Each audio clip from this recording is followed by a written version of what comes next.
The Chicago Bears just put the NFL on alert. Let's talk about it. My name's Paul. Together with my buddies, we are the NFC North Guys.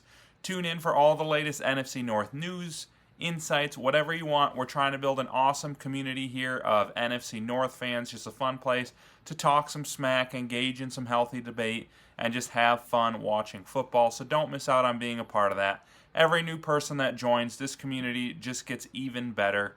So subscribe, like, do all that, and let's dive on into it.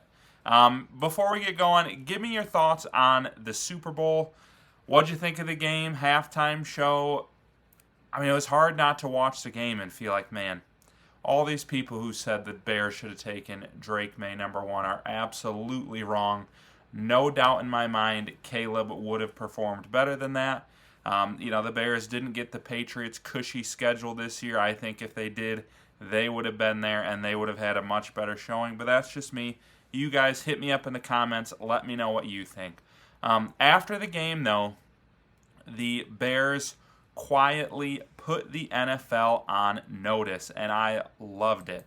The Bears' official Twitter account just tweeted 3 simple words: back to work. And I got a few articles I'm going to show you kind of discussing how that's already happening and why I really think this Bears team is going to be a Super Bowl contender next year. But I loved that, just nice and simple. Like, this isn't the offseason. It's not time to go to Cancun. It is time to get back to work.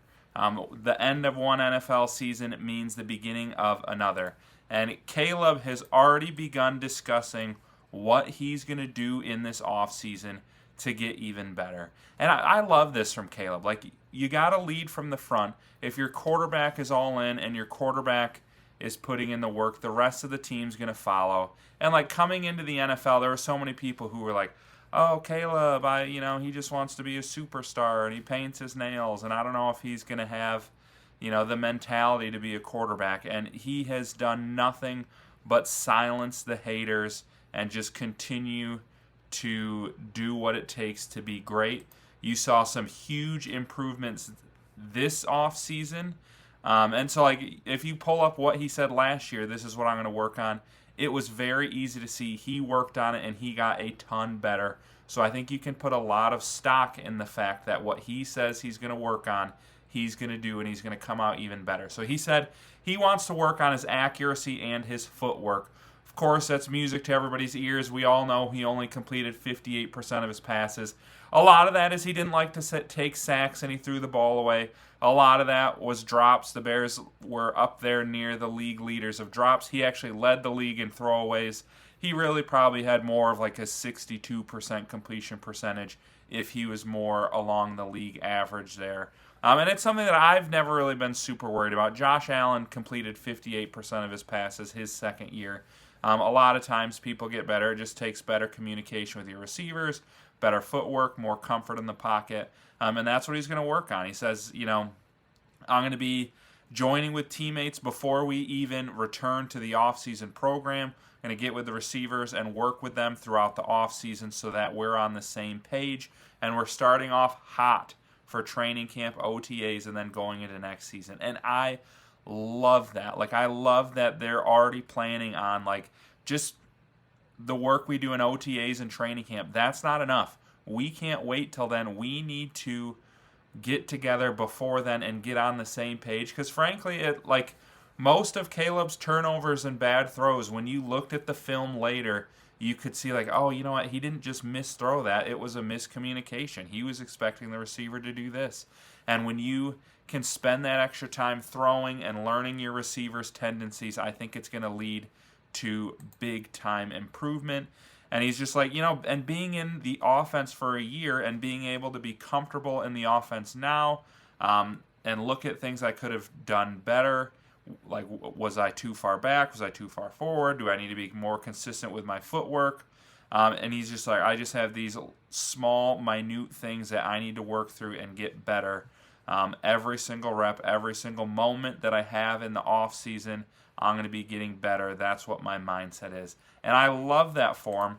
And that's something that you see all over the Bears organization. I loved this quote, Chris Sims during some Super Bowl interviews and stuff was talking about Ben Johnson. He said this man is a psycho, and all good coaches are psychos. He brought up Kyle Shanahan, Sean McVay, Vrabel, Belichick, Bill Walsh, Bill Parcells. Like, these guys are all psychos, period. I think you guys see that in their press conferences, and it's a good way. They're psycho about football. It's all about pushing buttons to be better at football, and that is what Ben Johnson is all about. That's what Caleb Williams is all about. And I don't think we've ever had that as Bears fans, where we can look at our quarterback and our head coach and see, like, these guys are already among the best, and they are just have a hunger to continue to get better there. So super exciting. One more note I wanted to add after watching the Super Bowl is, if you watch this year's Super Bowl and you watch last year's Super Bowl, it is very evident. Of course, you need a good quarterback, like Jalen Hurts, Patrick Mahomes last year. This year it was Darnold and May. All four of them great quarterbacks. But I would say the better quarterback in both Super Bowls lost, because what won is that dominant pass rush. And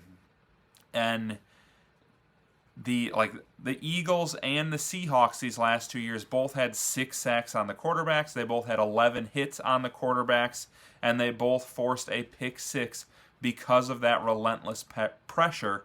And that is really where, like, I love the mentality of the offense. I think the offense will be top 5 next year with the potential to be number 1. But it's like, what are we going to do on defense to get better? And you also saw corners were really important in that game. Both Devin Witherspoon and Christian Gonzalez were first-round picks from a few years ago. They had monster games. I feel comfortable with the Bears there. They just need to be healthy. With Jalen Johnson, Tyreek Stevenson, Kyler Gordon, maybe they bring Nashawn Wright back. I think as long as we have Al Harris as our defensive backs coach, I feel good about our secondary, and I feel good about them giving the D-line opportunities to get that pressure. But two things. For one, I think that the Bears' D-line is better than it's given credit for, and I think Austin Booker is ready to take the next step and be a star. Like his final stats for the year, 4.5 sacks, 5 tackles for loss, they don't like jump off the page, but when you consider he missed 7 games, he really was on more of like a 7 or 8 sack pace and really played well down the stretch. So I think another year of him in the system and getting better and hopefully healthy, you're going to see much better than that. And then I would love to see them draft a defensive lineman in the first round. These are more of like the interior defensive linemen. I don't expect Peter Woods to be there. I would love for Caden McDonald, all 326 pounds of him, to be there at the end of the first round. Caleb Banks would be another good one too. Maybe they would want a little more help off the edge and go for like a Caden Curry, or I like Denis Dennis Sutton as potentially like a second or third round pick. Lots of good options. You guys comment below, who would you like to see them target in the draft? And then I know a lot of us would love to see them go after a Trey Hendrickson or a Max Crosby. And I think that's an option as well. But I have all the confidence in the world that this offense is going to be elite next year. And I think the defense is going to be a lot better, just being healthy. Like, they were so beaten up this year. But I think a few tweaks, especially on the defensive line. And I think this is a unit that can not just force turnovers next year, but do that, and also, in addition to that, just do a better job getting off the field on third downs and making big plays. So, should be a fun season next year for the Bears. I don't know how we're going to survive 6 months without football, but Lord knows we're still going to be talking football on here. We're going to be taking you through every single offseason move that the Bears and their hated rivals make this offseason. So be sure to hit that subscribe button and follow along with us. And we'll talk some smack and have fun here this offseason. So we'll catch you later.